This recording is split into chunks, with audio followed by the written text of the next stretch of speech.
السلام عليكم ورحمة الله وبركاته. إن الحمد لله نحمده ونستعينه ونستغفره ونعوذ بالله من شرور أنفسنا ومن سيئات أعمالنا. من يهده الله فلا مضل له ومن يضلل فلا هادي له.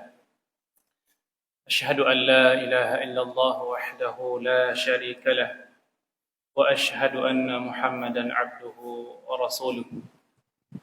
اللهم صل وسلم وبارك على نبينا وقدوتنا محمد صلى الله عليه وسلم وعلى آله وأصحابه ومن تبعهم بإحسان إلى يوم الدين وسلم تسليما كثيرا. أما بعد. Alhamdulillah, puji syukur kita panjatkan kehadirat Allah Subhanahu wa taala.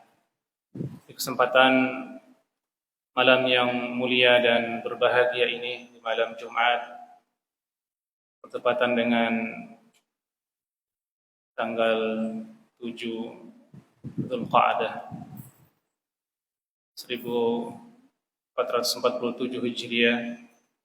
Dengan izin dan taufik dari Allah Subhanahu wa taala, kita bisa melaksanakan salah satu dari kewajiban kita, salat maghrib berjamaah, dan kita lanjutkan dengan menuntut ilmu, duduk bersama untuk sama-sama mendengarkan satu dua buah ayat ataupun hadis-hadis Nabi sallallahu alaihi wasallam, di mana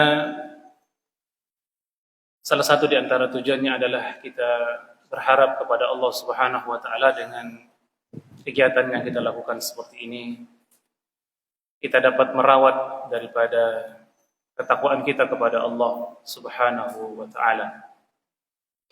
Dan pengulangan-pengulangan daripada ilmu ini adalah bagian dari agama kita, ma'asyal muslim. Jadi jika ada kajian-kajian sepertinya itu tok yang berulang, maka memang agama kita ini ilmunya itu harus diulang-ulang. Supaya apa? Supaya kita betul-betul memahami.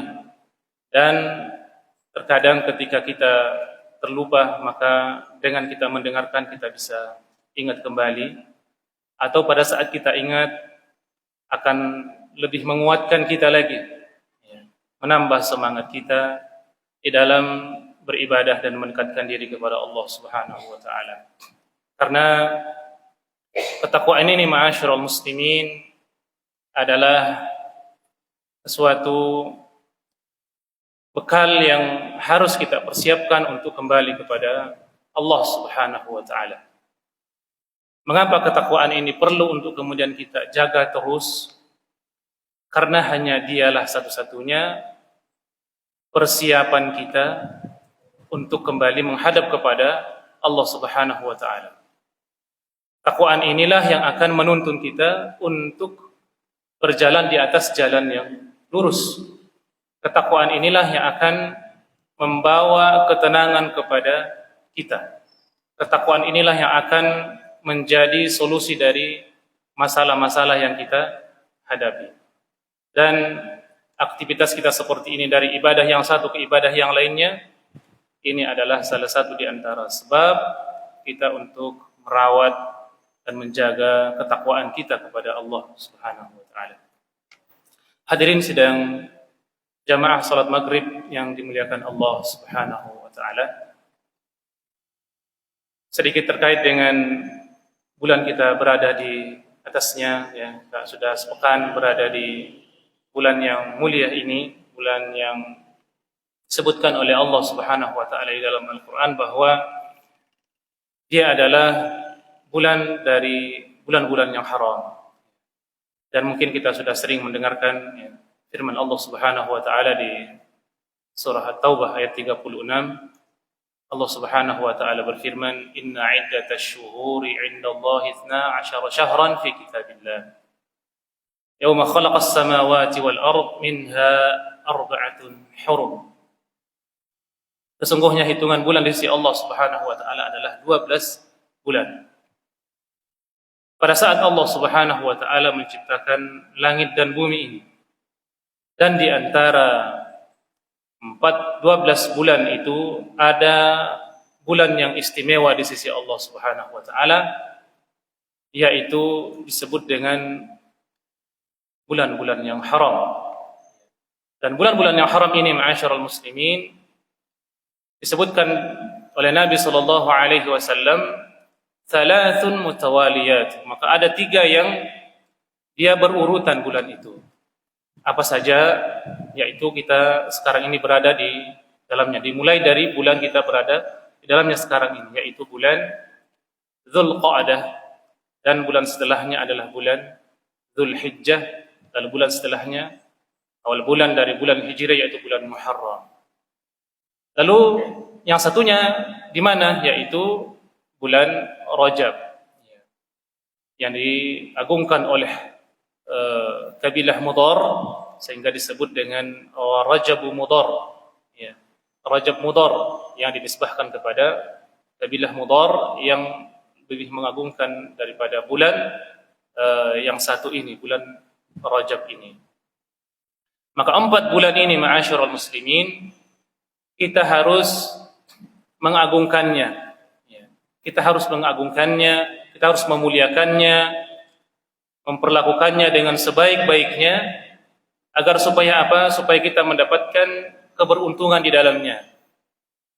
Dan di akhir ayat yang kita sebutkan tadi, di surah At-Taubah ayat 36 ini, Allah Subhanahu wa taala memberikan suatu peringatan kepada kita, fala tazlimu fihinna anfusakum. Janganlah kalian menzalimi diri-diri kalian pada bulan itu. Maksudnya apa? Maksudnya adalah jangan sampai kita melakukan kezaliman di dalam bulan-bulan itu. Artinya apa? Jangan kita melakukan dosa di dalamnya.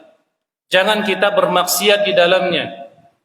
Apakah di bulan-bulan selain daripada 4 bulan haram ini kita boleh bermaksiat? Tidak.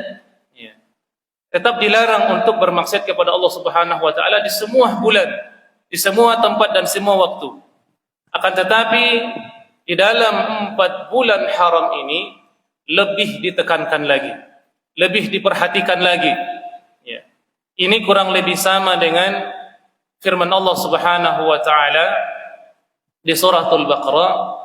Allah berfirman, "Hafidhu 'alas salawat was-salatil wusta." Jagalah, peliharalah semua salat dan salat wusta. Artinya di sini Allah Subhanahu wa taala menyuruh kita untuk memelihara salat-salat subuh, ya, zuhur, ya, maghrib kemudian isya. Namun Allah lebih mengkhususkan dengan satu salat, yaitu salat wusta. Ya, dan para ulama kita mengatakan bahwa salat wusta itu adalah salat asar. Ya. Bukan berarti bahwa dengan kita dikhususkan untuk menjaga salat asar kita tidak menjaga salat maghrib, ya, salat isya, subuh dan seterusnya. Akan tetapi lebih dikhususkan salat ini. Kenapa? Karena dia memiliki keistimewaan. Dia memiliki keagungan di sisi Allah Subhanahu wa taala. Mungkin ya di antara kaum muslimin banyak yang kemudian melalaikannya. Maka kita harus menjaga. Kita harus berhati-hati. Jangan sampai salat ini kita lalaikan. Maka 4 bulan yang haram ini, yaitu Dzulqa'dah, Dzulhijjah, Muharram dan juga Rajab, kita harus berhati-hati di dalamnya. Jangan sampai kita melakukan kezaliman. Artinya jangan sampai kita berbuat dosa di dalamnya. Menganiaya diri kita, artinya kita menzalimi diri kita. Bagaimana yang dimaksud dengan menganiaya diri kita? Misalnya kita ada seseorang yang mungkin dengan sengaja dia memukul dirinya, dia sengaja menceburkan dirinya ke dalam jurang, dan lain sebagainya. Dia menganiaya dirinya. Ini dilarang di dalam semua bulan dan lebih dikhususkan lagi pada 4 bulan ini. Jangan sampai ya. Kenapa? Kata para ulama kita, karena ya, orang yang melakukan kesalahan ataupun dosa di dalam 4 bulan ini, Allah Subhanahu wa taala akan membesarkan dosanya di sisi Allah. Ya. Allah Subhanahu wa taala akan membesarkan dosanya, demikian pula ketika yang dikerjakan di dalamnya adalah kebaikan-kebaikan, amal-amal saleh, ibadah yang kemudian kita jaga di dalamnya atau kita tingkatkan di dalamnya, maka Allah Subhanahu wa taala pun akan melipat gandakan pahalanya, akan menambahkan pahalanya di sisi Allah Subhanahu wa taala.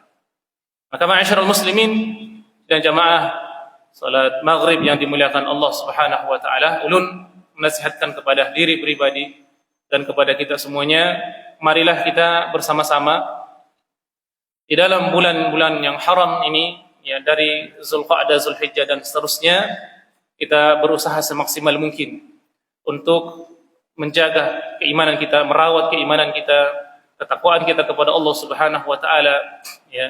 Kita tingkatkan ibadah-ibadah kita agar kita berhasil melewati momen-momen yang istimewa seperti bulan-bulan haram ini dengan meraup keberhasilan dan keberuntungan di sisi Allah Subhanahu wa taala. Dan inilah merupakan keistimewaan sekali lagi kepada umat Rasul sallallahu alaihi wasallam. Kemarin kita mendapatkan bonus di bulan suci Ramadan.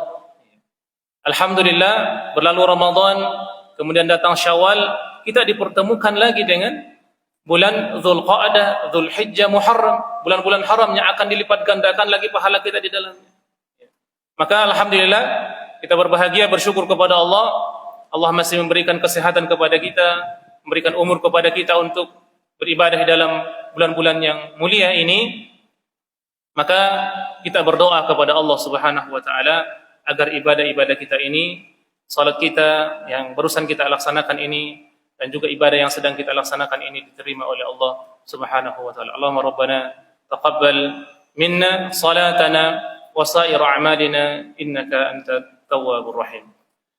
Ma'asyiral muslimin jamaah dimuliakan Allah Subhanahu wa taala. Berkaitan juga dengan bulan Zulqa'dah ini, ada peristiwa yang agung di dalamnya, peristiwa yang istimewa, yang kelak peristiwa ini akan menjadi suatu tonggak keberhasilan daripada dakwah Rasul sallallahu alaihi wasallam.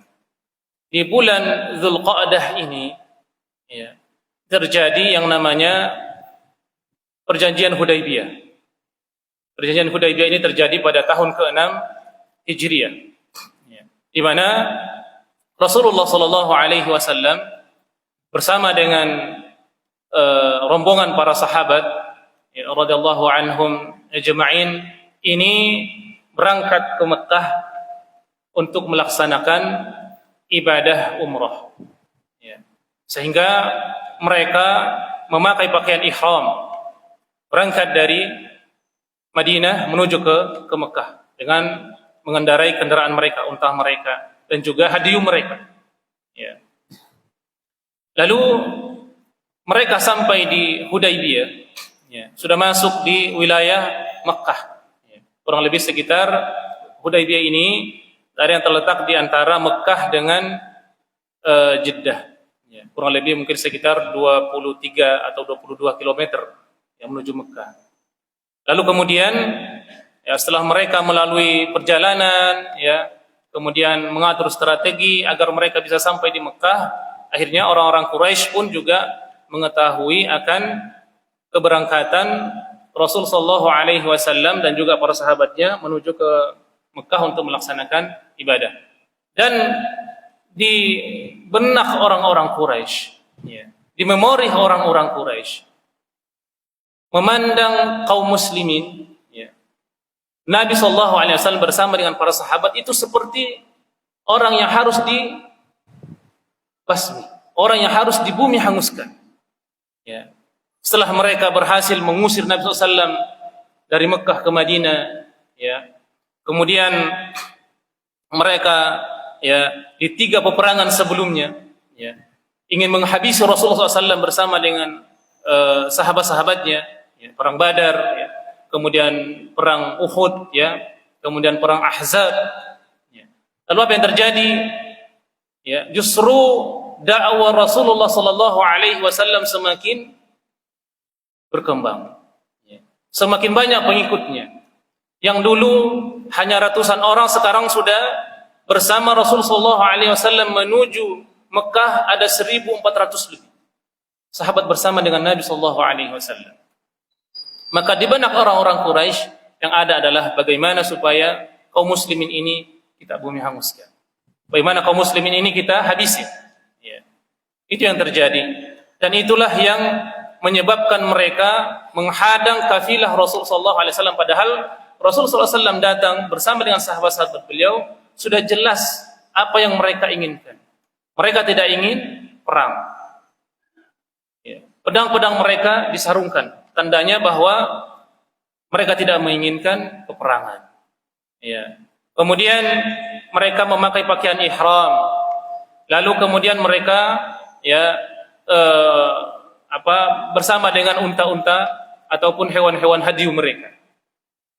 Namun orang-orang Quraisy karena telah tertanam di dalam benak mereka bahwa kaum muslimin adalah musuh bebuyutan mereka, apapun yang terjadi mereka harus dibunuh, ya.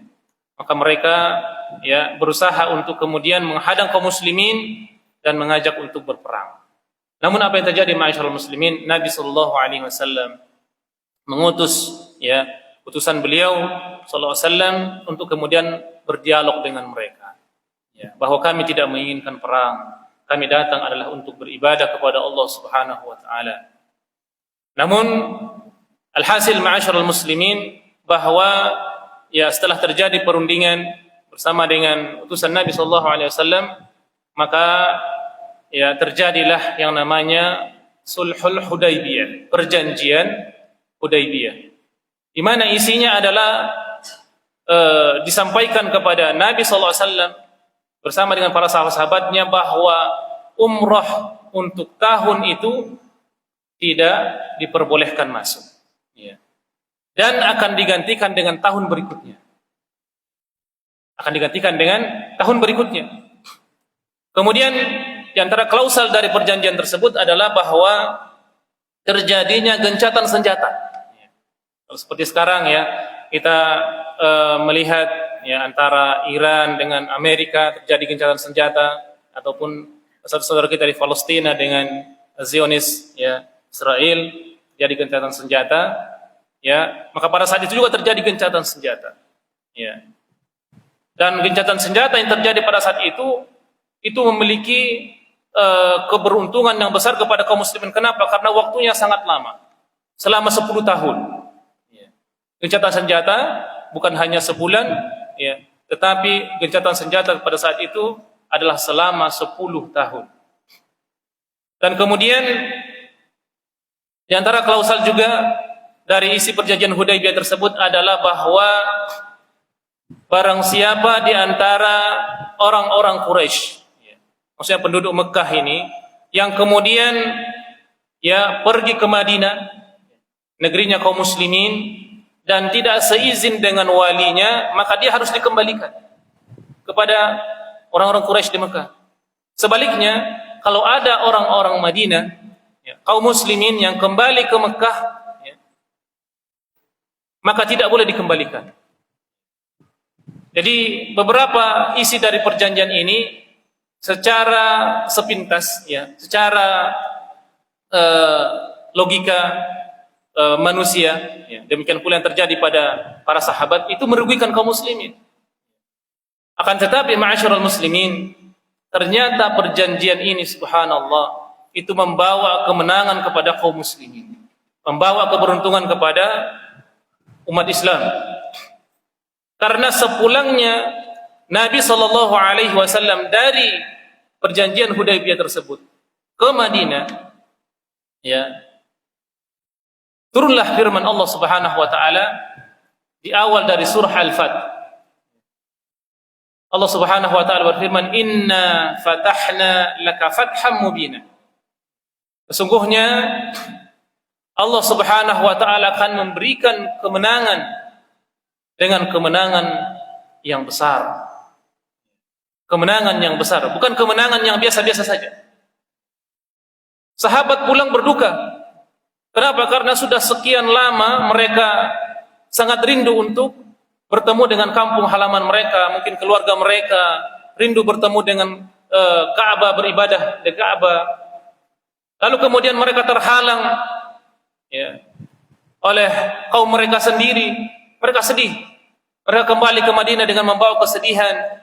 Belum lagi isi perjanjian yang menurut mereka banyak yang merugikan kaum muslimin. Ya. Jika ada yang pergi dari kalangan mereka ke Mekah, maka tidak boleh dikembalikan. Sebaliknya kalau orang Mekah yang ke Madinah harus dikembalikan kalau tidak ada berizin dari walinya.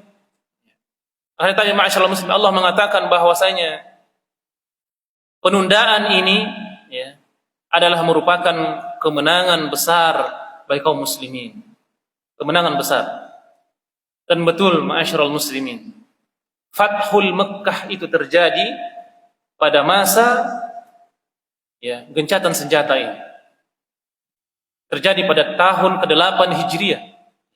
2 tahun setelah itu terjadi Fathul Mekkah, di mana Allah Subhanahu wa taala memberikan kemenangan kepada kaum muslimin tanpa melalui peperangan. Ya. Rasulullah sallallahu alaihi wasallam bersama dengan sahabat-sahabat beliau memasuki Mekah dengan aman sentosa, tidak ada peperangan. Allah memberikan kemenangan kepada beliau dan membuka Mekah ya, menghancurkan berhala-berhala di Mekah tanpa melalui peperangan. Maka ma'asyiral muslimin jamaah yang dimuliakan Allah Subhanahu wa taala, para ulama kita memberikan pelajaran ya kepada kita bahwasanya terkadang ketika kita melihat sesuatu yang menurut kita kayaknya ini merugikan, kayaknya ini akan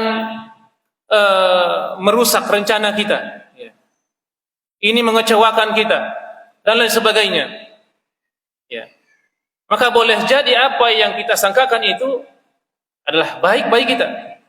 Dan boleh jadi sebaliknya, apa yang menurut kita baik, apa yang menurut kita ini adalah sesuatu yang sudah kita susun, kita rencanakan, belum tentu itu yang terbaik bagi kita.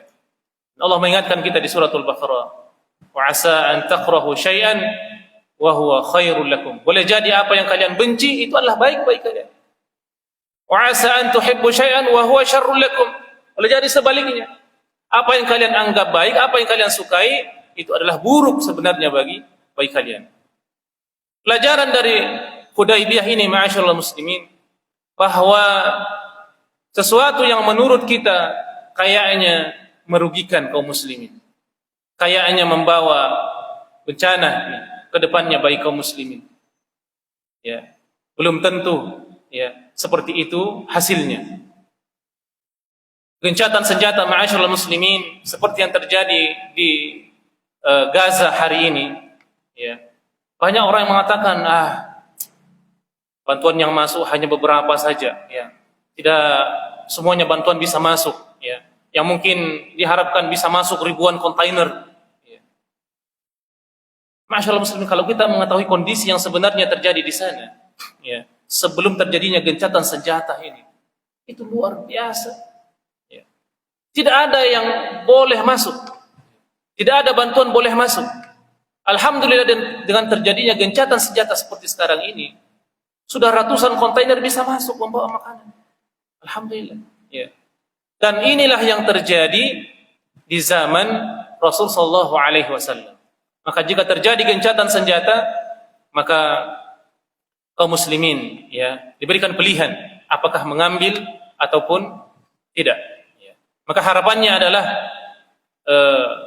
ke depan ya saudara-saudara kita di Palestina khususnya ya gencatan senjata ini semakin diperpanjang ya sehingga bantuan-bantuan kaum muslimin bisa masuk, bahkan ya jika bisa ya semuanya bisa masuk ya, bantuan-bantuan bisa masuk dengan tanpa ada halangan sehingga saudara-saudara kita bisa hidup lebih baik di sana. Ya, kondisi hari ini, ma'asyiral muslimin, sangat-sangat memprihatinkan.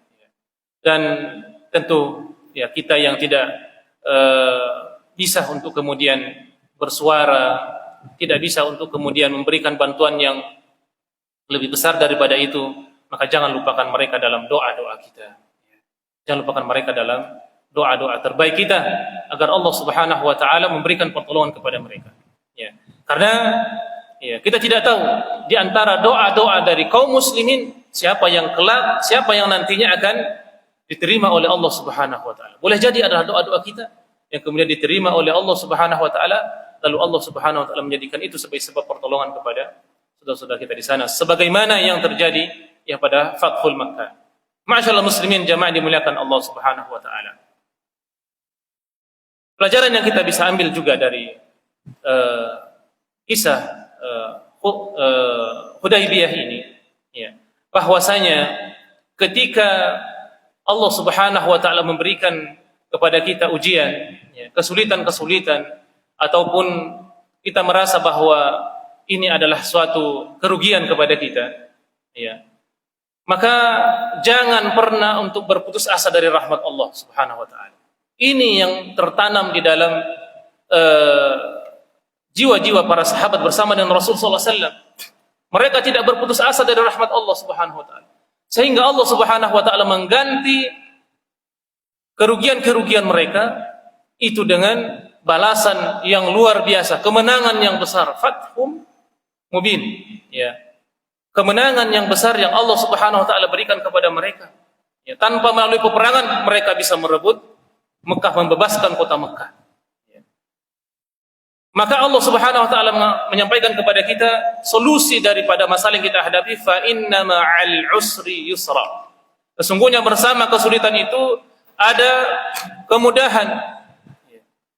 Kemudahan yang Allah Subhanahu wa taala berikan, menyampaikan kepada kita di surah Al-Isra ini, surah Asy-Syarah ini, itu ada dua kemudahan. Karena itu kata para ulama kita, tidak mungkin dua kemudahan, tidak mungkin satu kesulitan akan mengalahkan dua kemudahan. Maka yakinlah ini menjadi suatu kaidah kepada kita. Ketika kita menghadapi kesulitan saat ini, masya Allah, kita menghadapi kesulitan, BBM naik, kemudian bahan-bahan pangan naik, kemudian semuanya, ini bahkan ada yang mengisukan bahwa kelak, ke depan ini kalau lanjut terus perang antara Iran dan Amerika ini juga lampu ini nggak akan menyala lagi, bahkan ledeng-ledeng ini juga PDAM ini nggak akan nyala lagi, yang akan hidup nanti adalah orang-orang di gunung katanya, yang hidup adalah orang-orang yang di gunung katanya, maka kenapa? Karena mereka bisa bercocok tanam di sana ada kayu bakar, kalau kita ini kan banyak ketergantungan dengan BBM misalnya, gas kita ketergantungan, untuk masak kita butuh gas, untuk kemudian berkendaraan kita butuh minyak, kemudian menyalakan lampu dan seterusnya, ini butuh bahan bakar dan sebagainya. Kita memiliki ketergantungan. Maka yang hidup nantinya adalah mereka yang berada di pegunungan-pegunungan, masih ada kayu bakar di sana, bisa nanam ubi di sana, bisa bercocok tanam di sana.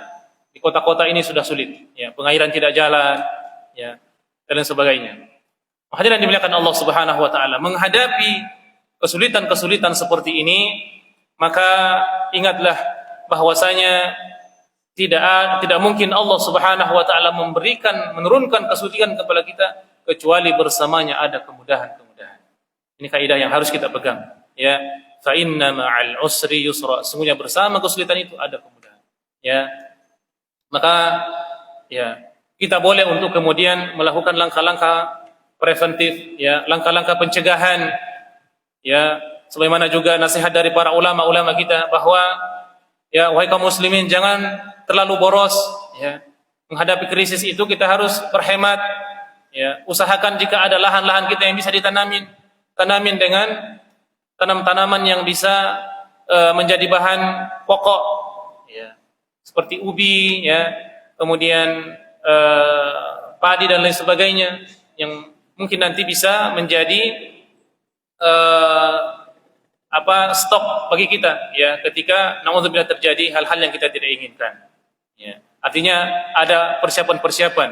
Akan tetapi ma'asyiral muslimin, jangan sampai ya ini menjadi suatu kekhawatiran bagi kita, lalu menjadi ya paranoid bagi kita.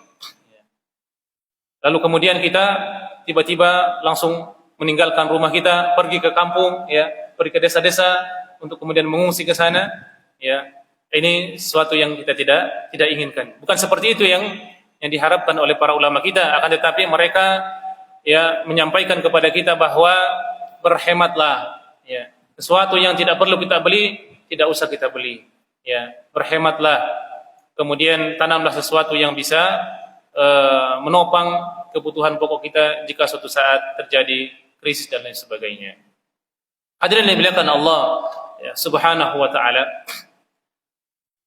Berharap kepada Allah Subhanahu wa taala, yang menggantungkan harapan kita kepada Allah Subhanahu wa taala, ini bagian daripada akidah yang harus kita jaga.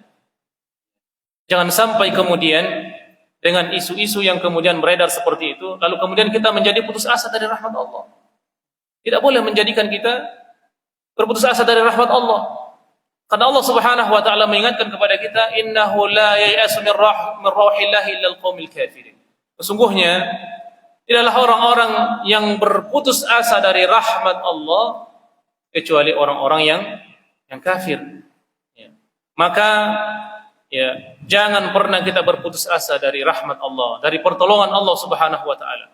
Ya. Termasuk ya, kalau kita sekarang ini melihat kondisi saudara-saudara kita di Palestina, mungkin kita berputus asa, mungkin sudah bertahun-tahun kita mendoakan mereka, ya tetap saja seperti ini hasilnya. Jangan hadirin. Doa itu sudah menjadi ibadah bagi kita, akan meringankan penderitaan saudara-saudara kita di sana. Doakan terus. Itu sudah menjadi ibadah bagi kita dan akan meringankan beban saudara-saudara kita di sana. Ya. Terus kita berusaha kepada Allah, berdoa kepada Allah Subhanahu wa taala. Apa yang mampu kita lakukan? Persiapan harus terus kita lakukan. Ya. Hadirin dimuliakan Allah Subhanahu wa taala, pembebasan Al-Aqsa, Baitul Maqdis, itu telah dipersiapkan ratusan tahun sebelumnya, sebelum dibebaskan oleh Salahuddin Al-Ayyub. Ya.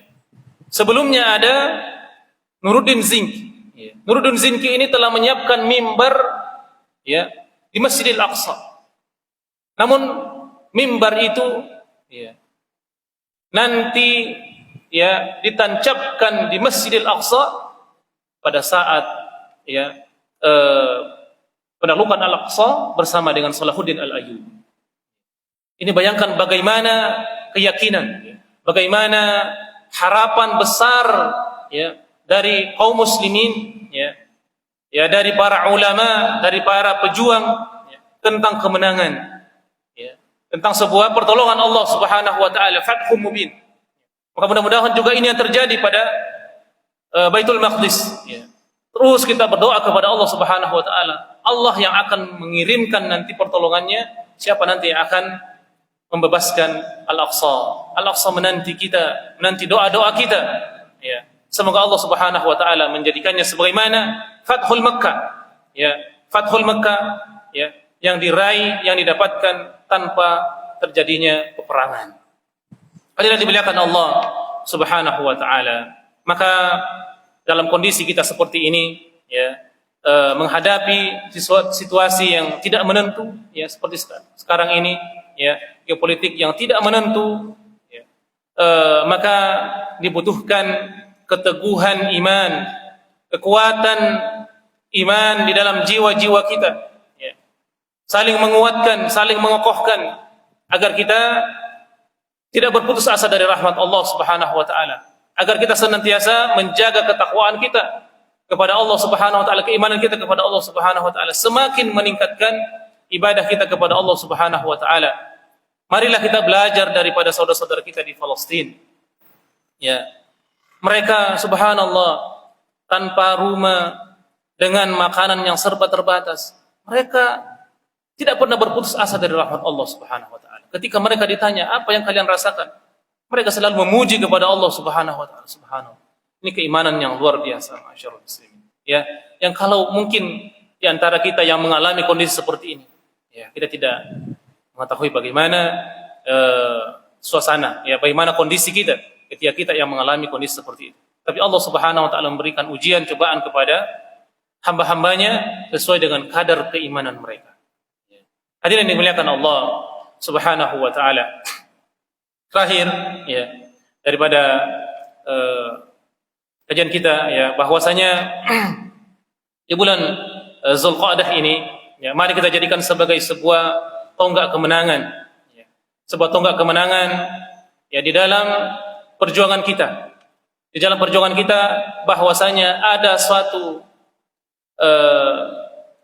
tempat suci ya. Ada satu tempat yang kita diperintahkan oleh Nabi SAW untuk berkunjung kepadanya, yang harus kita datangin, yang harus kita berziarah ke sana, yang dalam sampai hari ini masih dalam cengkeraman musuh-musuh Allah Subhanahu wa taala. Ya, masih dalam cengkeraman Yahudi ya, dan juga sekutu-sekutunya. Maka jangan sampai hadirin yang dimuliakan Allah Subhanahu wa taala kita melewatkan momen-momen ya terbaik di bulan haram ya 3 bulan ke depan ini. Mudah-mudahan Allah Subhanahu wa taala memberikan kemenangan yang hakiki kepada kaum muslimin khususnya pada umumnya dan khususnya kepada saudara-saudara kita di bumi Palestina ya agar penderitaan mereka diangkat oleh Allah Subhanahu wa taala. Jangan kita lupakan mereka ya di dalam doa-doa terbaik kita. Masyaallah muslimin yang dimuliakan Allah Subhanahu wa taala, mudah-mudahan bulan-bulan haram ini Allah Subhanahu wa taala memberikan kemenangan-kemenangan kepada kaum muslimin di belahan bumi manapun ya dan terkhusus kepada negeri kita tercinta ya. Semoga Allah Subhanahu wa taala menghilangkan beban-beban ya ujian-ujian yang menimpa bangsa kita dari apa yang terjadi di belahan bumi yang lain, dan semoga masalah-masalah kita bisa terselesaikan ya di dalam bulan-bulan suci yang mulia ini. Demikian yang dapat disampaikan ma'asyiral muslimin ya, mudah-mudahan bisa menjadi motivasi bagi kami pribadi dan kepada semuanya untuk lebih memaksimalkan ibadah-ibadah kita ya di bulan haram ini. Semoga Allah Subhanahu wa taala memberkahi kita dan juga menjadikan kita menjadi pribadi yang lebih baik, meningkatkan takwa kita di sisi Allah Subhanahu wa taala. Barakallahu fikum. Subhanakallahumma wa bihamdika asyhadu an la ilaha illa anta astaghfiruka wa atubu ilaik. Hadanallahu wa iyyakum ajmain. Wassalamu alaikum warahmatullahi wabarakatuh.